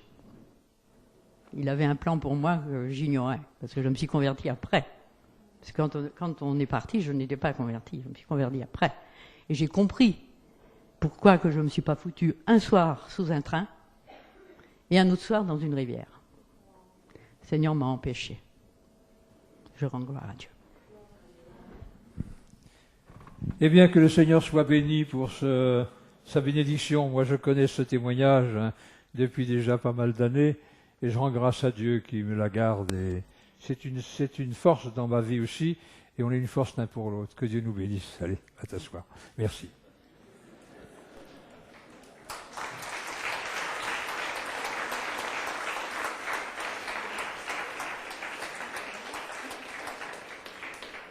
Alors, je vais vous demander encore quelques petits instants d'attention. Donc, ma femme s'est convertie lorsque le pasteur Le Cossec est arrivé et nous a emmenés chez les Gitans. Et en principe, tout aurait dû bien marcher, puisqu'on était revenu vers le Seigneur. Alors, nos affaires auraient dû continuer de prospérer. Mais il y avait quand même quelque chose qui n'allait pas, c'est que, bon, pour un ancien pasteur revenu vers le Seigneur, marchand de disques de toutes sortes, c'était pas une situation très glorieuse quand même. Et alors, d'une manière assez étonnante, je dirais presque surnaturelle, la vente de nos disques a baissé, a chuté de je ne sais pas combien de pourcents d'un coup. C'était pourtant une période de fête où nous aurions dû vendre davantage, non, une période de tourisme, c'était au mois d'août, et là, en général, juillet-août, c'était pour nous la grosse période. Là, les clients passaient devant le magasin comme si on n'existait pas. Ça plongeait, les compteurs revenaient au rouge à la banque, ça allait mal de tous les côtés au niveau donc de la finance, même si spirituellement et physiquement, le Seigneur nous bénissait. Et un soir, une nuit, j'ai eu un songe. J'ai vu dans ce songe une maison. Au rez-de-chaussée, il y avait un magasin, à l'étage, notre appartement, et le feu a pris dans la maison, et tout a commencé à s'enflammer, à brûler. Alors, j'ai cherché partout des téléphones, j'ai appelé les pompiers, et plus je me démenais, plus la maison brûlait, et finalement, c'est devenu comme un gros brasier par terre, là, il restait plus rien, et au dernier appel téléphonique pour essayer de trouver du secours, j'ai entendu une parole qui disait ceci: Dieu a parlé une fois, 2 fois j'ai entendu ceci, c'est que la force est à Dieu. Et je me suis réveillé. J'ai dit, ma femme, on va tout perdre. Mais dans mon songe, j'avais retrouvé en grattant dans les cendres une petite sacoche avec un peu d'argent dedans, et je lui ai dit, on va tout perdre, mais Dieu ne nous laissera pas. Effectivement, on a tout perdu. Et j'ai eu cette parole aussi par une prophétie, parce qu'on a eu pas mal de prophéties. Le Seigneur sait comment nous parler et quand nous parler. Quelquefois, il reste silencieux pendant un temps, et puis à un moment donné, il parle souvent. Et là, on avait eu plusieurs prophéties à suivre, et une parole disait, « Tu as travaillé pour le feu. » J'ai soufflé dessus, il n'en reste plus rien. C'est-à-dire que tout ce que nous avons voulu amasser pour nous sans Dieu, ça a disparu, mais le Seigneur ne nous a pas laissés. Et à cette époque-là, alors, nous sommes allés à Brest, je me rappelle, un dimanche matin au culte, parce qu'il y avait toujours ce problème. Vous savez, quand on revient comme ça vers le Seigneur, les choses ne se passent pas toujours de la meilleure façon. Et il y a des accusateurs, il y a des gens qui vous méprisent, ma femme en a parlé, je n'y reviens pas. Et lors d'un culte à Brest, on se trouvait là, bien accueilli par le pasteur que je connaissais d'ailleurs, un homme ouvert et gentil. Il y en a.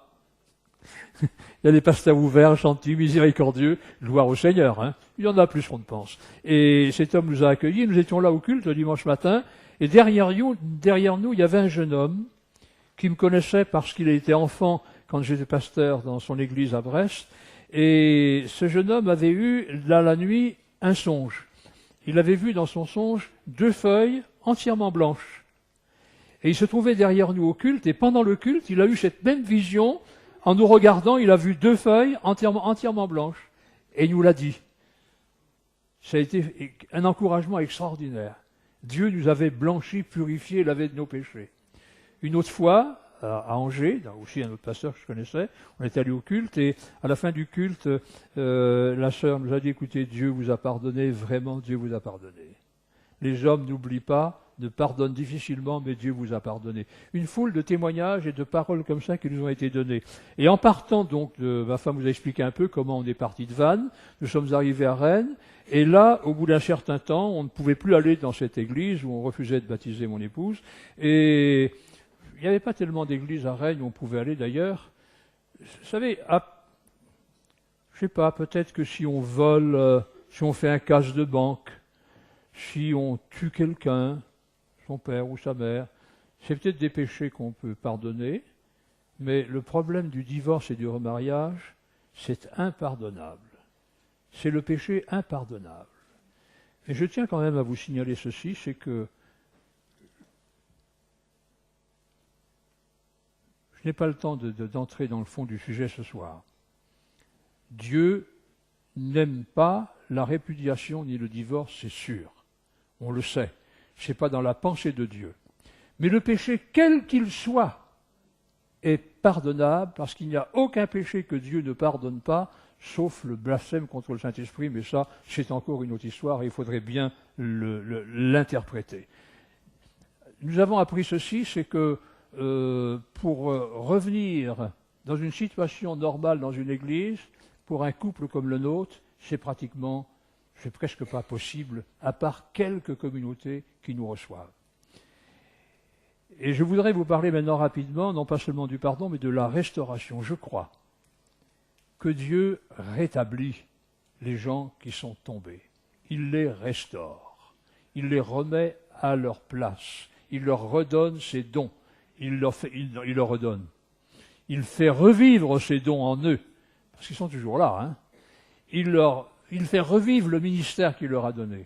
Il y a, dans cette parabole ou ce récit du fils prodigue, nous voyons le père a complètement restauré, rétabli son fils dans la maison, comme un fils de la maison, avec son autorité de fils, sa place de fils, ses activités de fils. Un autre exemple, c'est le roi David. Vous connaissez son histoire. Eh bien, Dieu ne l'a pas destitué de sa royauté. Il en a subi les conséquences.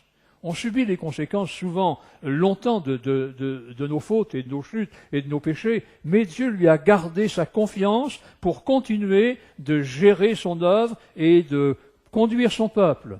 Et je crois que lorsqu'un enfant de Dieu tombe, lorsqu'il revient et lorsque Dieu pardonne, il le rétablit dans toutes ses qualités, dans tous ses dons, dans toutes ses fonctions, dans tout son ministère. C'est pour cela que nous avons été ramenés à Rennes à reprendre du service pour le Seigneur, et des pasteurs m'ont encouragé, mais souvent des pasteurs indépendants qui n'appartiennent pas à une confession évangélique bien cadrée, et ils m'ont encouragé, j'ai eu la communion avec eux, on a fait une petite église à Rennes, on a laissé ensuite pour partir à Levallois comme pasteur de l'Assemblée baptiste de Levallois, et là on peut dire que il y a une chose qui est assez étonnante dans cette affaire, c'est que quand je suis arrivé, d'abord, il faut vous dire que quand nous étions pasteurs à Rennes, j'ai reçu un coup de téléphone d'un ancien ami, Bernard Clément, pour ne pas le nommer, que certains connaissent peut-être, et cet ami m'a dit, j'ai une proposition à te faire,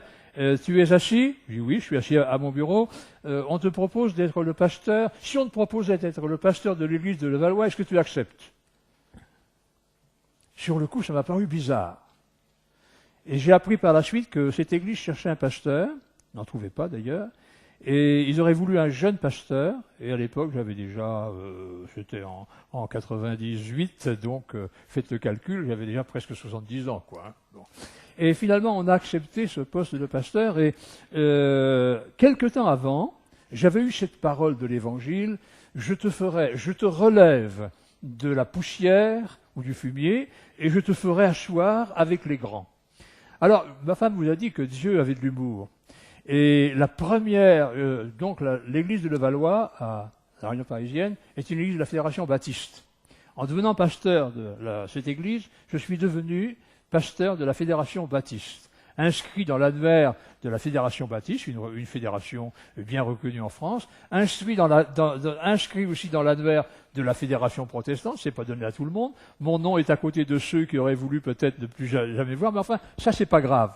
Mais le plus comique de cette affaire, c'est qu'à la première pastorale de la Fédération baptiste, je me suis retrouvé assis, je ne me suis pas tellement rendu compte, c'est quand on s'est levé après, entre André Tebois et Jules Tebois, deux géants de 1,90 m chacun. Et là, j'ai repensé à cette parole, je te ferai asseoir parmi les grands. Et voilà comment le Seigneur nous a conduits jusque-là. Et voyez-vous, depuis, on vit, quoi. Hein. Nous avons quitté la région parisienne, nous sommes revenus en province, là-bas, à la campagne, à Chébéry, on vous l'a dit, et puis nous sommes disponibles. Il y a une parole aussi que je retiens dans mon cœur, c'est que nous portons du fruit, même dans la vieillesse. Et je ne veux qu'une chose maintenant, c'est que le Seigneur nous prolonge la vie autant qu'il le voudra, pourvu que ce soit une bénédiction, pourvu que ce soit un encouragement, pourvu que ce soit pour vous servir, pour servir tous ceux qui ont besoin d'être encouragés. Et vous savez, j'ai écrit aussi un livre, mais le but de ce livre, c'est surtout pour rendre témoignage à la miséricorde de Dieu et encourager ceux qui le lisent. Parce que peut-être que, on se trouve dans les moments bien, comme ce soir, vous êtes bien là. Vous avez votre mari, votre femme, vos enfants, que le Seigneur vous garde dans la fidélité, dans la bénédiction, dans le bonheur. Mais que celui qui est debout prenne garde de tomber. L'avenir appartient à Dieu, c'est sûr, et quand on lui confie notre avenir, il nous garde, mais c'est si facile de détourner les yeux, c'est si facile de glisser, c'est si facile de tomber. Mais souvenez-vous quand même que, d'abord, soyez vigilants, souvenez-vous aussi que Dieu veille sur vous. Dieu veille sur vous d'une manière tout à fait particulière par son esprit, par son Fils, mais aussi par les gens qui vous entourent. Nous avons trouvé des gens qui nous ont rejetés, qui nous ont jugés mal, mais nous avons aussi trouvé beaucoup de gens qui nous ont bénis, qui nous ont fait du bien, qui nous ont encouragés, qui nous ont consolés. Lorsque tout allait mal, qu'il n'y avait plus d'espoir, Dieu a mis sur notre route des frères et des sœurs fidèles qui ont su, à leur insu parfois, nous donner juste la parole qui convenait. Et c'est un encouragement aussi à ne pas demeurer seul, isolé, mais à rechercher une vraie communion fraternelle avec des frères et des sœurs qui vous aimeront, qui sauront vous entourer, prier avec vous et vous comprendre. Et c'est aussi un encouragement à accueillir ceux qui se repentent. Le discernement des esprits n'est pas de la suspicion. Nous avons souffert de suspicion, ma femme en a souffert peut-être plus que moi encore. Vous savez, la faute d'un homme ou la chute d'un homme, c'est toujours la faute d'une femme. C'est étonnant, ça. Hein? Toujours les femmes qui supportent les conséquences.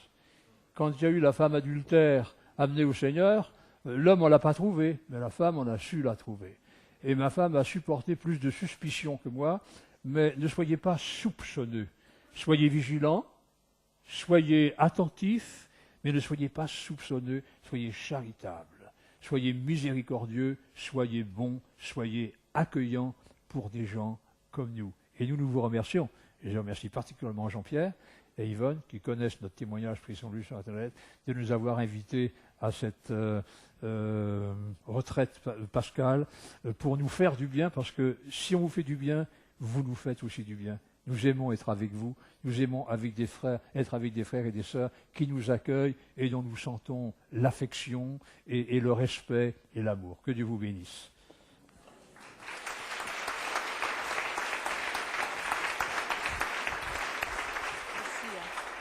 Seigneur.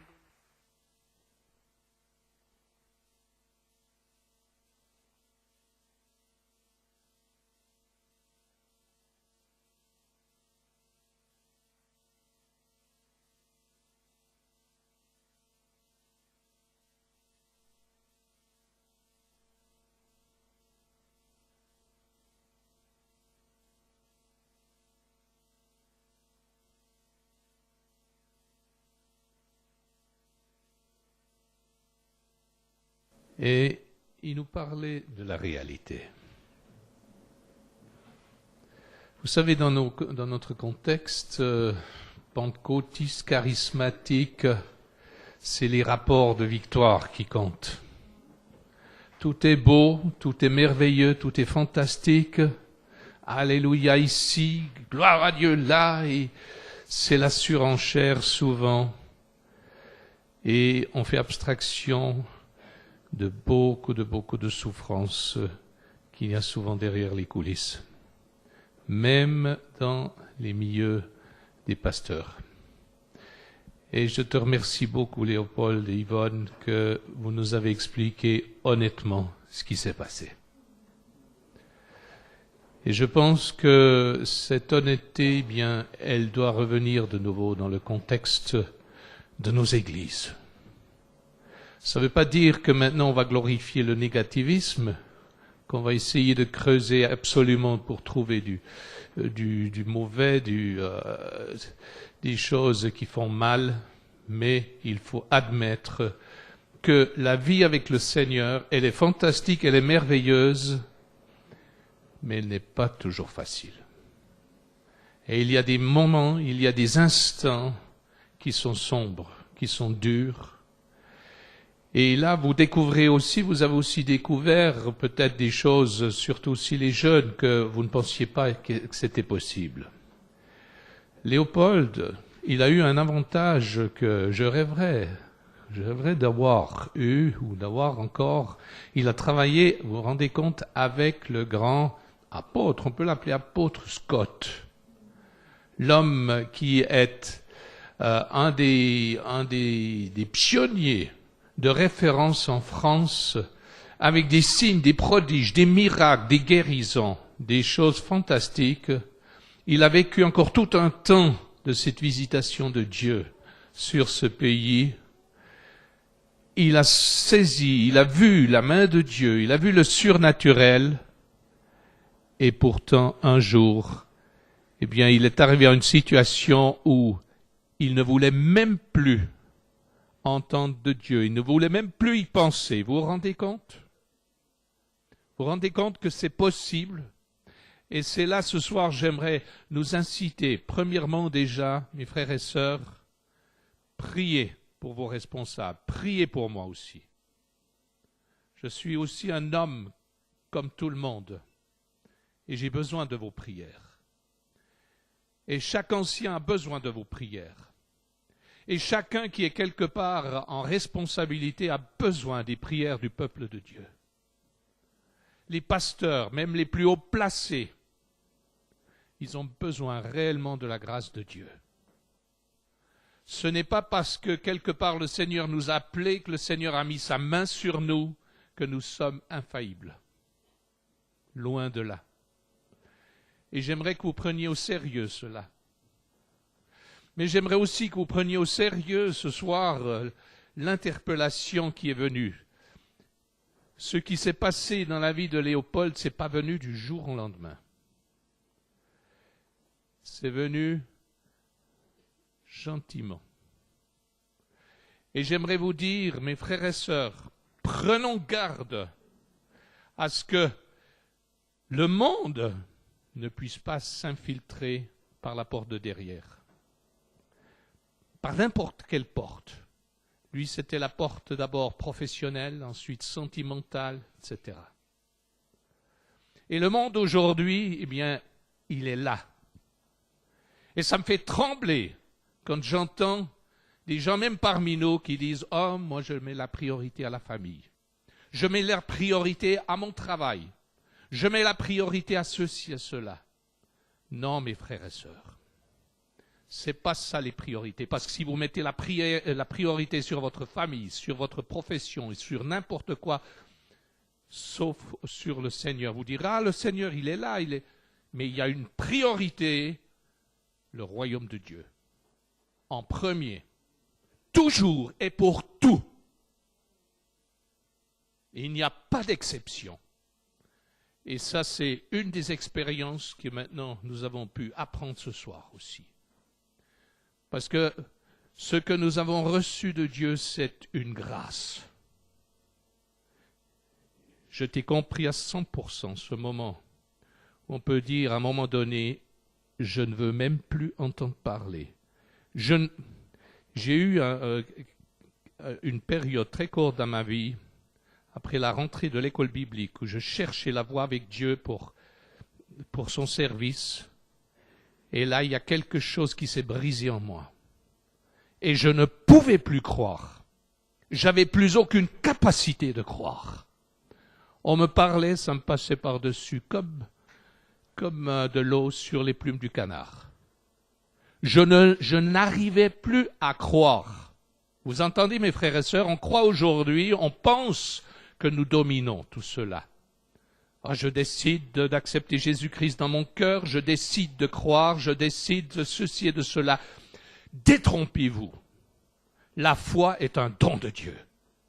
Et si nous jouons avec ce don de Dieu, sous n'importe quelle forme, rien ne nous prouve qu'un jour, eh bien, c'est loin. Et s'il n'y avait pas la grâce de Dieu sur la vie de nos chers, eh bien, il ne serait pas là ce soir. S'il n'y a pas la grâce de Dieu sur quelqu'un qui se détourne du Seigneur, il ne reviendra plus jamais. Plus jamais. Vous direz, il y a des promesses de Dieu, mais ces promesses de Dieu, elles sont conditionnelles.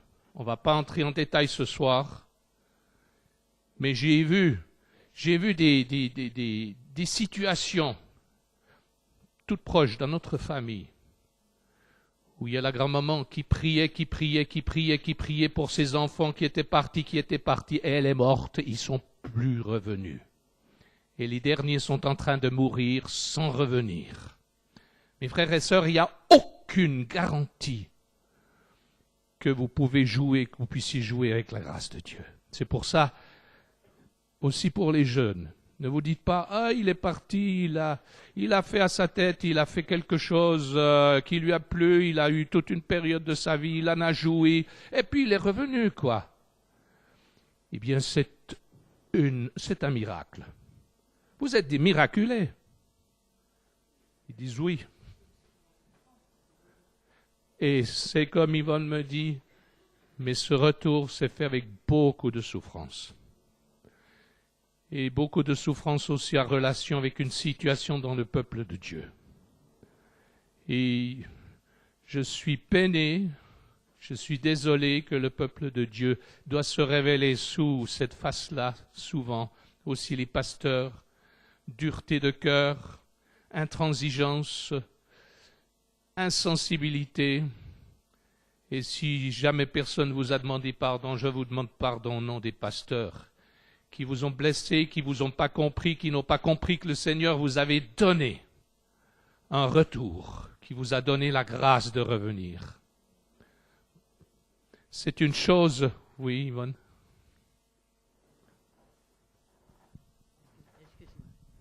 Je tiens quand même à vous dire que j'ai pardonné à tous ces pasteurs. Je n'ai pas gardé d'amertume dans le cœur, parce que sinon je ne pourrais pas vivre.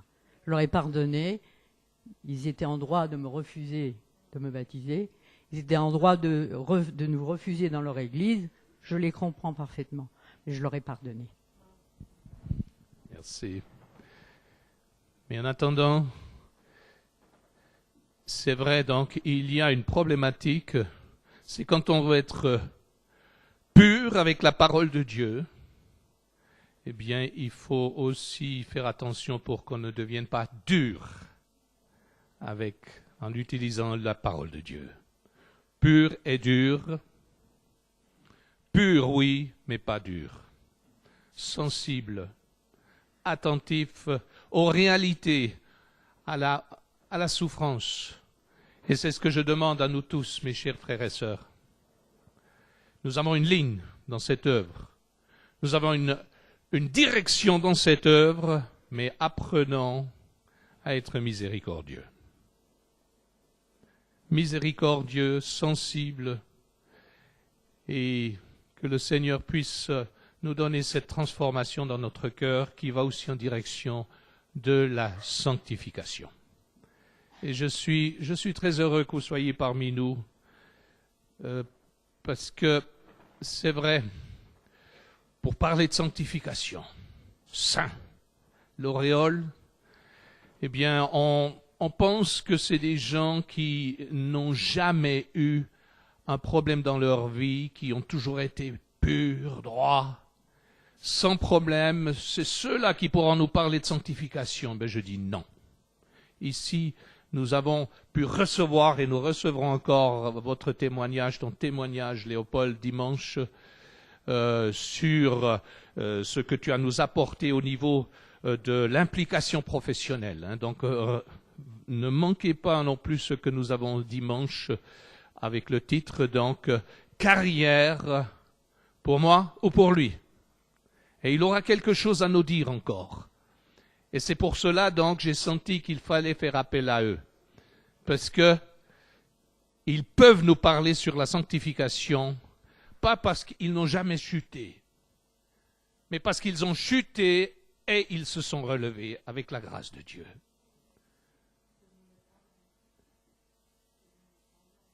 Et ceux-ci, avec ça, donc, ils sont capables de nous dire, ça, faites comme ça, mais là, faites pas comme cela. Et je pense, mes frères et sœurs, qu'on est en train de faire une très bonne expérience. Merci beaucoup, beaucoup. On vous aime, on vous apprécie, et j'aimerais encore une fois qu'on vous applaudisse.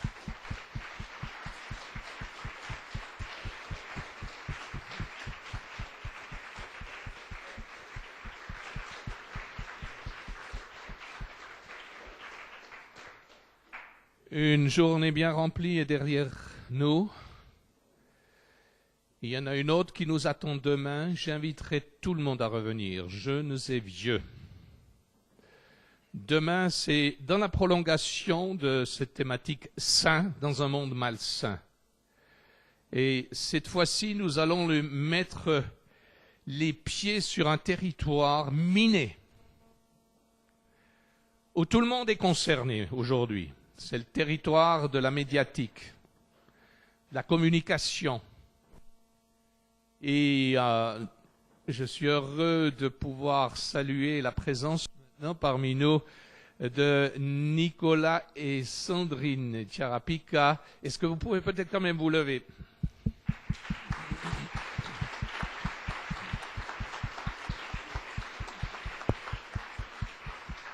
Merci. Ils ont renoncé à aller chercher de la neige sur le Molaison et ils ont préféré descendre voir les jonquilles au bord du lac. Alors que le Seigneur vous bénisse, soyez les bienvenus parmi nous et on se réjouit, Nicolas, de ce que tu vas nous apporter demain.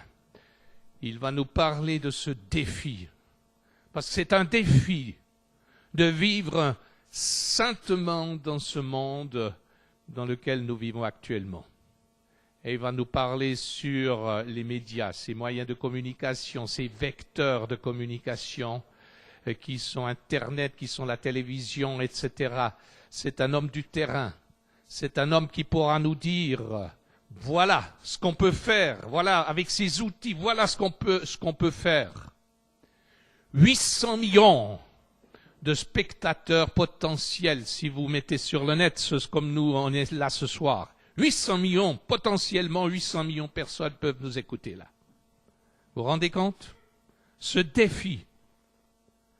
Et on devrait dire, oh non, on va se retirer dans notre petite coquille évangélique. On ne veut pas toucher à cela. Mais au moment où on touche à cela, eh bien, il y a de la dynamite. Il y a quelque chose derrière tout cela parce que derrière cela, il peut y avoir un qui vous guette. Un clic de trop et c'en est fait de votre âme. Et Nicolas va nous en parler demain. C'est un défi pour notre jeunesse, mais c'est aussi un défi pour nous, Église, qui nous tenons derrière notre jeunesse. Et on pourra, le soir, il va nous parler, il va nous donner aussi une partie de son témoignage, mais avec cette thématique, la médiatique, les médias, piège ou bénédiction. Ça peut être les deux. Alors, rentrez en paix à la maison, que le Seigneur maintenant nous accorde une bonne nuit de repos, mais revenez demain. Nous vivons des temps importants. Nous vivons des temps essentiels. Nous croyons que le Seigneur est à la porte, mais nous croyons qu'il veut encore utiliser les dernières heures qui resteront peut-être afin que le monde sache qu'il y a un Dieu et que notre Dieu vit. Est-ce qu'on peut tous dire Amen? Amen. Seigneur, nous te remercions pour cette journée, nous te remercions pour ta grâce que tu nous as accordée de nous parler. Nous avons entendu, Seigneur. Nos cœurs ont été touchés. Et je te prie maintenant, Seigneur, que tu nous prépares pour la journée de demain, que tu accordes à chacun une bonne nuit de repos, une bonne rentrée et une bonne nuit de repos en ta présence, et que tu puisses continuer de nous parler, même durant cette nuit. Tout cela dans le beau nom de Jésus. Amen. Bonne rentrée.